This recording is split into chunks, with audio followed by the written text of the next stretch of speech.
And SABC News reporter Katlego Nyoni joins us live now from Mankweng with more. Katlego, good afternoon to you, and thank you so much for your time. It seems that the institution may have more prospective students than they have space to accommodate. What's the latest?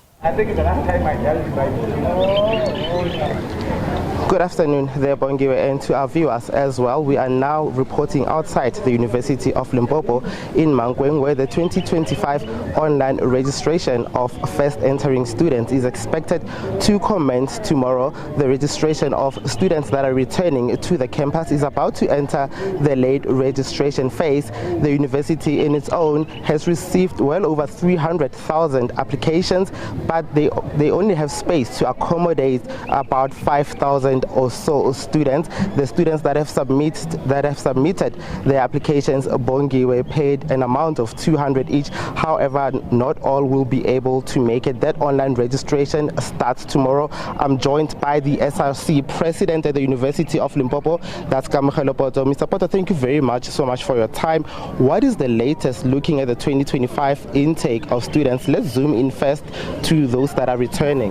No, thanks very much for having us, and greetings to our viewers at home. Firstly, to students of University of Limpopo, I want to greet you in the name of Sizofuna Ngenkani, the name of free education.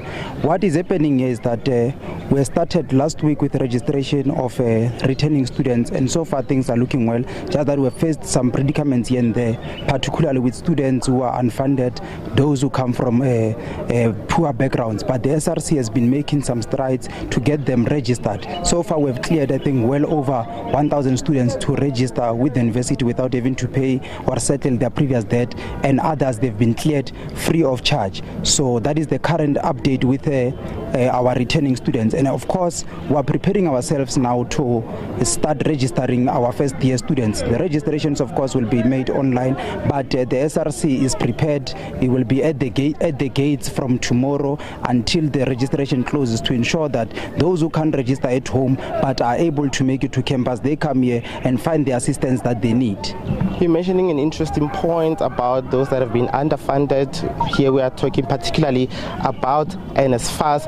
Have there been any other issues that affect the first entering students that new students themselves have raised with the SRC? Because I'm sure as the registration of first entering students commences tomorrow, there may have been issues there and there that you may have detected as the SRC. The call that was made by our F10s was that they are unable to access the portal. Some of them, some have forgotten their emails, but the SRC has since created what we call a task team, information task team, to ensure that the students will text us, and then we'll go directly to the offices and ensure that their portals get unblocked, so that they are able to see their statuses and eventually register, so that their emails also get updated. So, and then the other issue the first entering students have complained about is this thing of application fee. The 200 is way too much for our poor parents at home. I mean, like my mother is a person who's not working, only gets about 350, and if she has to apply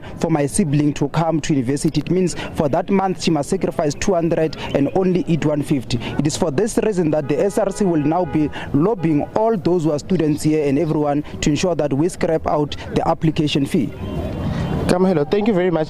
Bongiwe, if you can hear, these are some of the concerns that have been raised by the students here. The SRC President, Katlego, mentioning that an amount of 200 rand for the application fee is rather high for some families. Also talking to the issue there, Bongiwe, of those that are underfunded, raising that there are several issues that have been detected as well pertaining to NSFAS. However, the registration here, the online registration of first entering students, Bongiwe, commences tomorrow. Bongiwe?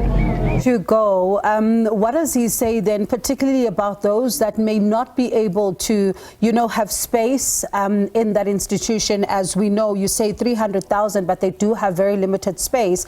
What are the plans of the SRC to address that?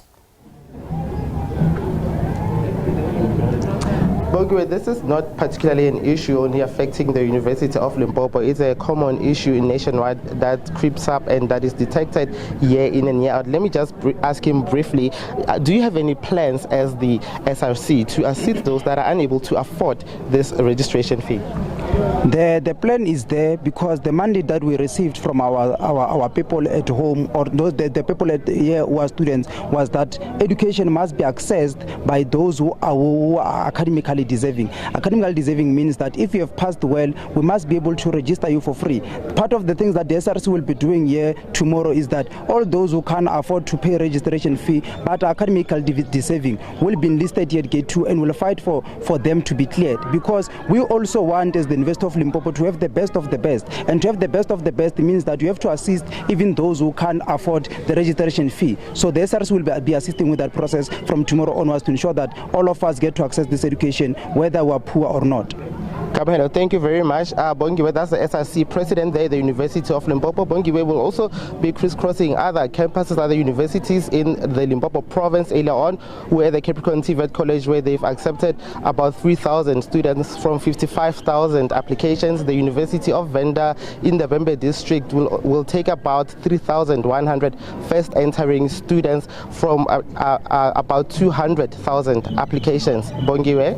Sure, Katlego, those numbers, as you really call them, I mean, it's just a drop in the ocean, especially when you think about the fact that from 200,000, if you're only able to accommodate, 3,000, 6,000, one wonders where do the rest go? And as you say correctly there, that this is the situation across the country. Katlego, thank you so much. Appreciate your time. That's my colleague there, SABC News reporter Katlego Nyoni, who's been tracking that for us.